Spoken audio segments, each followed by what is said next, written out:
جو لوگ جوانی کو ضائع کرتے ہیں، مطلب کھلے الفاظوں میں بولا جائے مشت زنی جی جی بہت زیادہ ہے، اور یہ معاشرے میں بہت زیادہ عام ہو چکی ہے، اور اس کی وجوہات بہت زیادہ ہیں. تو یہ کیا ان ساری چیزوں کو کس طریقے سے اس کا علاج کرتی ہے، کیا ہے پروسیس، کیا ہے؟ دیکھیے حدیث شریف میں آتا ہے ہاتھ سے نکاح کرنے والے پر اللہ کی لعنت ہے. بے شک. یہ آج کل جو نوجوان یہ کام کر رہے ہیں یا عمل کر رہے ہیں، ایک روایت میں آتا ہے، امام قرطبی رحمۃ اللہ علیہ نے لکھی ہے کہ یا ابن کثیر نے لکھی ہے کہ قیامت کے دن ان کے ہاتھ پر حمل ہوں گے. کیا ہوں گے؟ حمل. اللہ. اچھا، اللہ کے نبی صلی اللہ علیہ وسلم کا دیکھیں، یعنی اتنا برا عمل ہے، لیکن کیا فرمایا؟ ہاتھ سے نکاح. یعنی اس سے پیارا لفظ کوئی بھی دنیا کا مائع کلال یوز نہیں کر سکتا. کیا بات. ولی اعوذ باللہ، جو اس فیل میں ہے، اگر وہ ہدایت پانا چاہ رہا ہے، نکلنا چاہ رہا ہے، اب سولوشن اینڈ پہ آتا ہے. سب سے پہلے تو اللہ سے توبہ کرے. ہاں، اللہ سے توبہ کرے، گڑ گڑا کے. جی جی. اور ہدایت بھی اللہ عز و جل کے خزانوں میں سب سے قیمتی چیز ہدایت ہے، اور یہ طلب کرنے والوں کو ملتی ہے. ماں بھی تب دودھ پلاتی ہے جب بچہ روتا ہے. آپ گڑ گڑا کے توبہ کریں، اور اصل پکی توبہ علماء کرام یہی کہتے ہیں کہ وہی ہے کہ جو آپ اس گناہ سے اتنے متنفر ہو جائیں اور اس فعل سے اتنے متنفر ہو جائیں کہ آپ کو گھن اور کراہت آئے، تو آپ کی توبہ ہے. بے شک بے شک. حدیث شریف میں آتا ہے توبہ جو ہے ندامت کا نام ہے.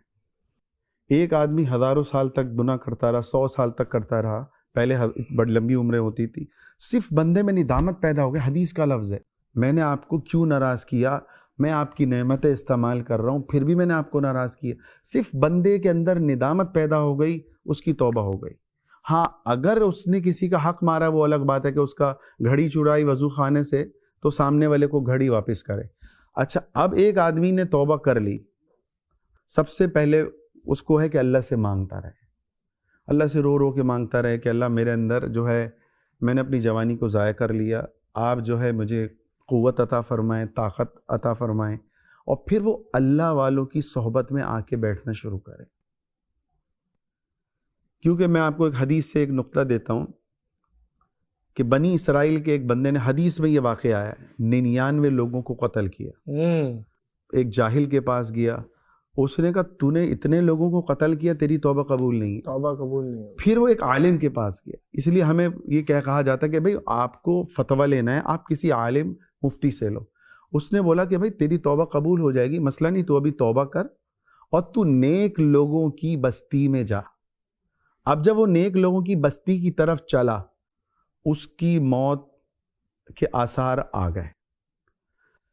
اب وہ نیک لوگوں کی بستی کے جو ہے وہ دور تھی، قریب نہیں پہنچا تھا. اللہ نے زمین کو سکیڑ دیا، سمیٹ دیا. اللہ تعالیٰ بندوں سے اتنی محبت کرتا ہے، اتنی محبت کرتا ہے کہ احادیث سے پتہ چلتا ہے کہ 70 ماں اگر اپنے بچے سے جتنی محبت نہیں کرتی، اس سے زیادہ اللہ اپنے بندوں سے محبت کرتا ہے. اور 70 جو ہے نا حضرت، 70 محاورتاً بولا جاتا ہے. محاورتاً، بالکل بالکل. 70 کا مطلب انفینٹ ہے، لا تعداد. 70 کا مطلب یہ نہیں ہے کہ اللہ نعوذ باللہ 71 ماہ سے زیادہ پیار نہیں کرے گا. 70 کا مطلب ہی لا تعداد ہے عربی میں. بے شک بے شک. جی. تو ہم بات کر رہے تھے کہ اللہ نے اس زمین کو سکڑ دیا. اب وہ زمین قریب ہو گئی.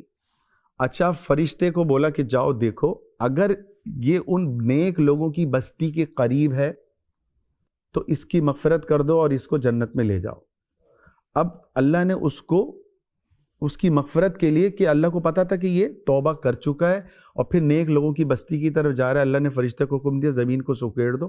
اللہ نے پھر جب وہ نیک لوگوں کی بستی کے قریب تھا نہیں، اللہ نے زمین کو سکیڑ دیا، وہ اس کے قریب پہنچا. اور پھر حدیث میں آتا ہے اس عمل کی وجہ سے اللہ نے اس کی مغفرت کر دی، حالانکہ وہ 100 لوگوں کا قاتل تھا.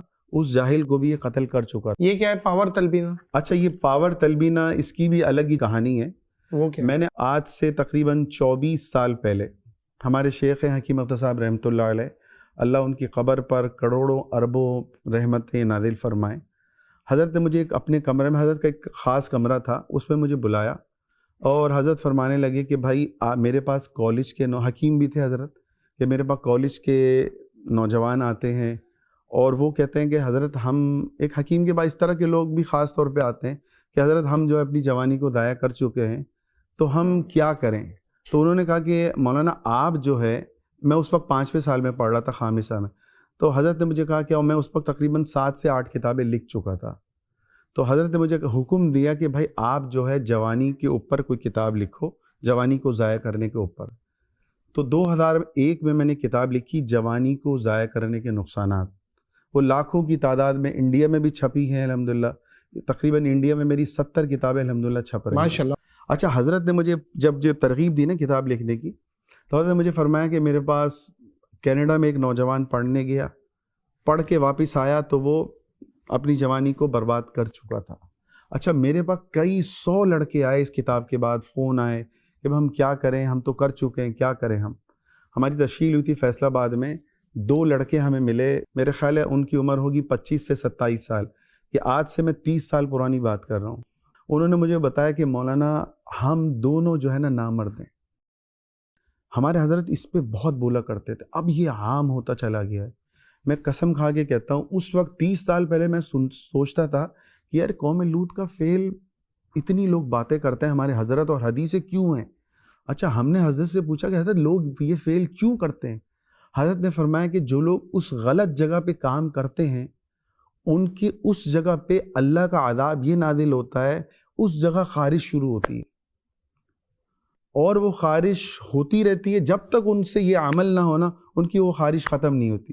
نمرود 150 سال تک نمرود کے سر میں درد نہیں ہوا، 150 سال تک اللہ نے اس کو محفوظ رکھا. اللہ کا ایک نظام ہے. اچھا، اب اس نے جب خدائی کا دعویٰ کیا تو پھر اللہ نے اس پر عذاب نازل کیا کہ اس کے سر میں درد ہوا، اور لوگ آتے، ایک مخصوص تعداد، علماء نے لکھا ہے ایک مخصوص تعداد اس کے سر پہ روزانہ جوتا مارتی، ایسا ہی اس کے سر کا، میں آپ کو ایک نقطہ ملا، بالکل صحیح، پھر اس کا سر کا درد دور ہوتا. اچھا، یہ جو قوم لوط والا فعل ہے، یہ جب تک دوبارہ ان کو خارش ہوتی رہے گی، جب تک یہ اللہ کا عذاب ہے. ہمارے حضرت فرمایا کرتے تھے، نہ یہ بندہ مرتا ہے نہ یہ زندہ رہتا ہے، مچھلی کی طرح بندہ تڑپتا رہتا ہے.